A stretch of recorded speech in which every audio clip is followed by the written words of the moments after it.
In the last episode of this series, I asked where the front of your ankle should be in relation to your knee when you're sitting. Forward of the knee, directly under the knee, or behind the knee. The common answer you will find to this question is that the ankle should be directly under the knee, so that the leg is at a 90-degree angle. This is not correct, and as we continue today, you will see that much of the common advice about sitting with good posture is flat out wrong. The justification for having the legs at 90 degrees while sitting is usually just some vague sentiment about it being balanced or neutral.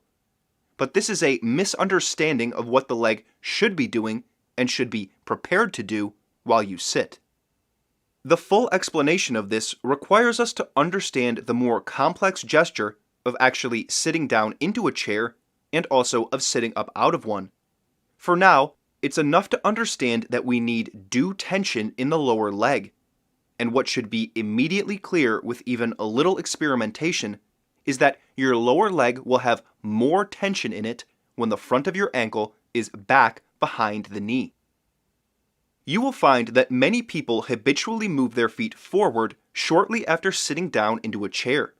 For some, it is the habitual final movement of sitting, because when they lean their back against the back of the chair, that creates a force that will cause them to slide forward on the chair. That's why when you sit in a slump, every 10 or 15 minutes you'll notice you've sunken down by sliding forward, and you'll have to reset yourself. Moving the feet forward is a subconscious strategy that helps keep you back in the chair, as do other common habitual sitting postures like crossing one leg. However, the end result of sitting like this is always slumping. Most will round their back and drop their rib cage forward and down. Others will fight this rounding by slumping forward with the lower sternum and lower ribs. Either way, you're bending and shortening the torso and losing the tautness of your thoracolumbar fascia. The irrationality of all this becomes clear when you understand the most significant error that people make when sitting. People sit way too far back on the chair. You don't need the back of a chair to support you while sitting. You should be capable of supporting yourself. But when you're so far back on the chair, you will need some extra help because you're in a precarious position. See, when you sit very far back on the chair, you are essentially sitting on the backs of your legs. There is no reason to do this. People already have severe problems at the backs of their legs. You may recall me mentioning the lack of abduction at the back of the legs that is common to most people in the modern world. You don't want to sit on the backs of your legs and further decay and disorient those muscles. But when you're pushed back in your seat, you have no other option. Eventually, you get used to sitting on the backs of your legs, and it feels perfectly normal to have those muscles disengaged. The solution to this problem is to sit on the very front of the chair. Then, only your sit bones will be on the chair.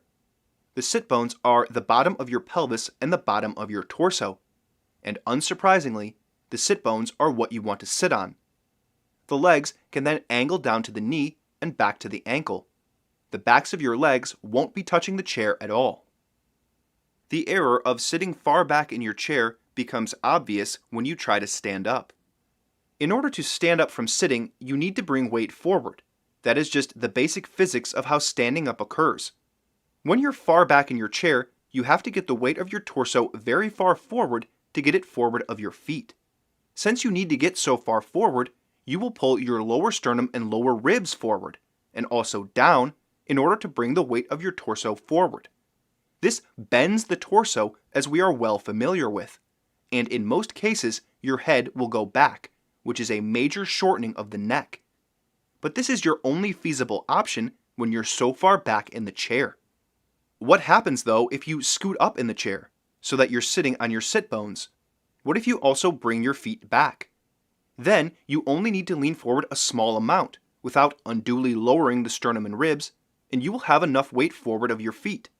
From there, you could simply rise, since you are over your feet. Many people, especially as they age, have trouble getting out of chairs. It's even common for people that are not so old to struggle with getting out of a chair. This is to be expected when you sit at the back of the chair because you are forced to heave yourself forward to get the leverage you need to stand. You will also frequently see people scoot forward in their chair and pull their feet back in order to stand, because we can tell, consciously or not, that this helps us get leverage. So the question becomes, why do we feel more comfortable when we are leaned back in the chair, not supporting ourselves? The simple answer is that your feeling sense likes whatever it's used to.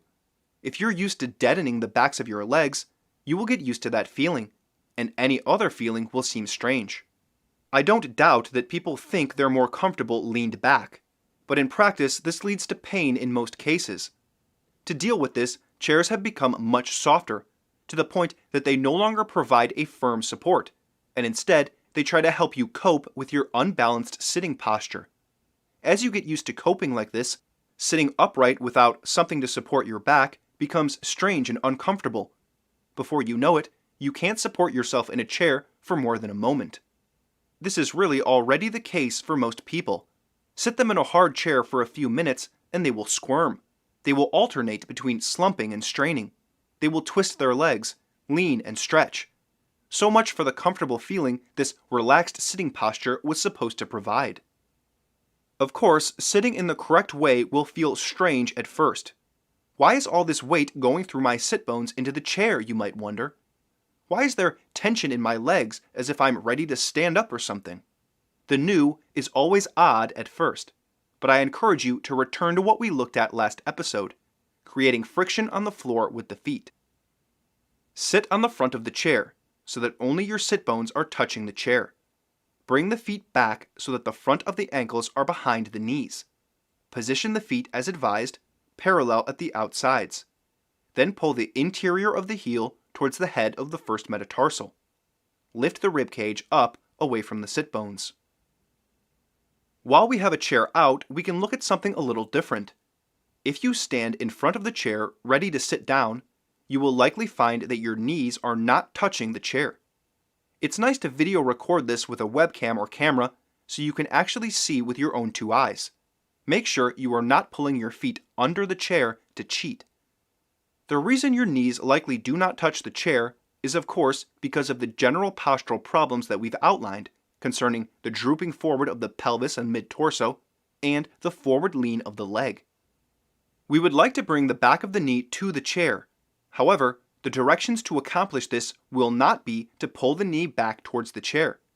That is in fact a bad idea. Can you figure out why? I'll give you a hint if you want one. It has to do with what we've looked at with people shifting their weight off the inside of their feet and onto the outside of their feet. What does that do to the knee? Give it some thought, and then join me next episode, and we'll start to look at the knees.